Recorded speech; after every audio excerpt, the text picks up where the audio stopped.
If you're a really highly successful woman who's doing very well financially, men don't date with those standards. You date with who makes you happy. What if she can't get over that? She's like, I want somebody on my level. Good luck. Have at it. Go for what you want. But I'm just letting you know that your pool of men that are making the kind of money you're making is so slim to none. And then those men don't want you. I wish these women go on these podcasts and speak for themselves and stop trying to speak for every woman. Listen, here's my perspective about this. The more money you make, the more success you have, the more options you have, especially when it comes to men, because you open the door to you traveling more, being in other countries, and being around other races of men, other kinds of men who have open minds. Your access to freedom gives you more options. For some reason, I'm starting to see a lot of women who are sexist and misogynist, like this woman.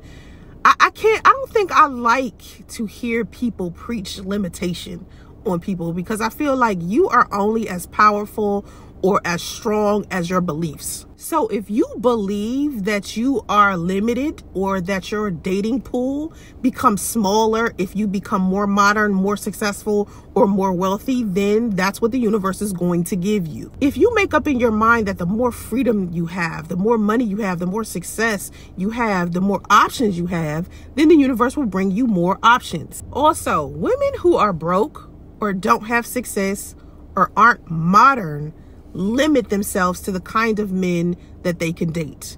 They can only date men who are financially stable.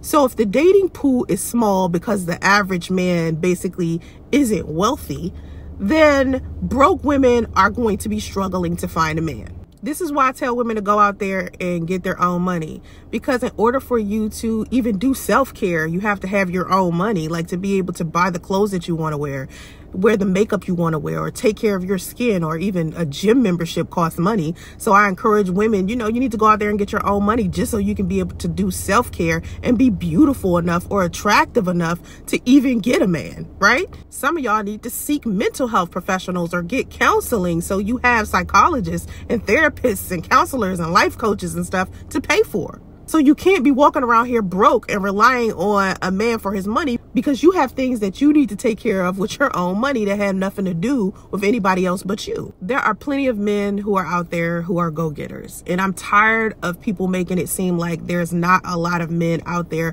who are go-getters. There are plenty of men out there who have financial stability, who went out there and got their success. It's not a lot of men who are black who are getting the level of success that black women have. And that means that their dating pool is smaller to some people.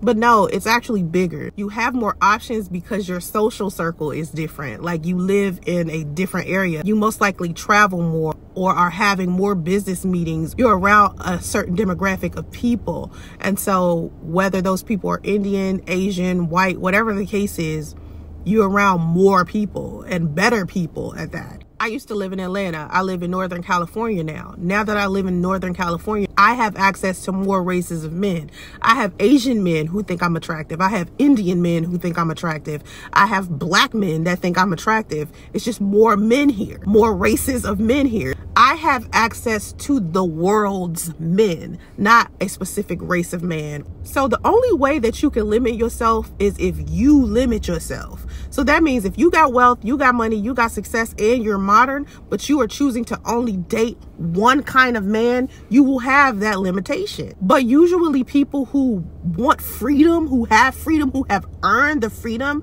by earning the wealth, we actually have more access to people who are also free, and they are not chained down to their race or their gender or their community. They're not in the four corners of the hood that you came from. It's a bigger world out there, and that's what I need people to understand. And it disappoints me when I see podcasts like this one where they try to encourage you to believe in limitation. There are 7 billion people in this world. You mean to tell me the wealthier you get, the more successful you get, the more modern that you get, you're not going to be able to find one man to be with and 7 billion people on the planet?